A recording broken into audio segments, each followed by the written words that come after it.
Good day, everyone. It's a new day in the world's financial markets. Today is November 21st, 2025. This is part number two. In part number two, we discussed day trading for today and today only. As usual, we start with gold. Gold has an average range now of $91 on the XAU. This is based on the last 9 days, from high to low or vice versa. It moves $91 on average per day. This is a very important number because based on that number, we will set the risk, reward, and other factors, such as today we see gold as bearish choppy though. We'd rather not chase it down. We would like to sell gold at the high of the day minus $9. Whatever the high was today on the XAU so far, less 9 points, begins our resistance level. We will sell there. We will cover this short at the lowest price reached today plus the $9. That's how we are going to trade gold for today.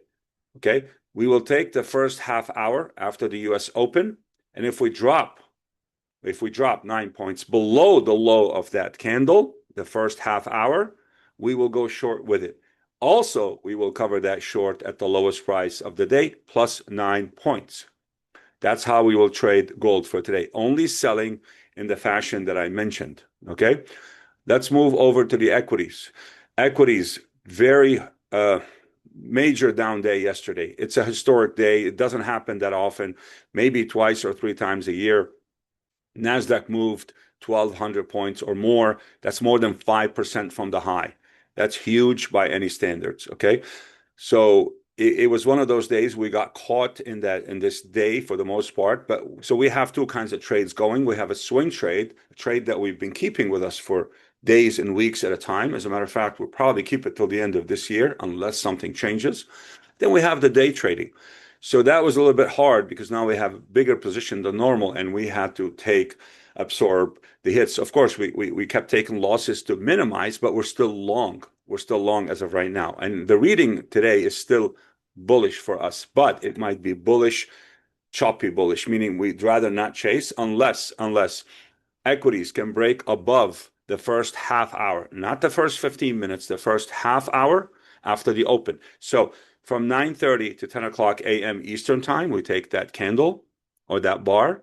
If we're able to rise on the S&P above it by 10 points, we will join the rally. We will buy with it. We'll do a buy stop. If on the NASDAQ, we can rally 60 points above the high of the first 30 minutes after the open, 60 points above the high, we will join that rally. However, vice versa, we're not going to sell, but on the opposite, if they drop towards the low of the overnight sessions, if the NASDAQ can get within 60 points above the lowest point so far all day, we will buy. If the S&P can get within 10 points above the lowest point, we will be buying. So we're only buying equities today. That's how we see it as bullish. And the average true range on the NASDAQ is now 600 points a day on average. That's based on the last 9 days. Average move on the S&P based on the last 9 days is 104 points. So protect yourself on the day trades accordingly. Stay with the swing trades. We're still bullish equities. If the NASDAQ can close a couple of days at least below 24,000, we will be reducing our positions, but we'll talk about it then. I don't see it happening. I mean, it's unlikely, but it could happen. But we need to defend the 24,000. The market is showing a lot of defense at 24,000. Let's see if they stay above it. I think they will. With that, I wish everyone the best of luck and thank you.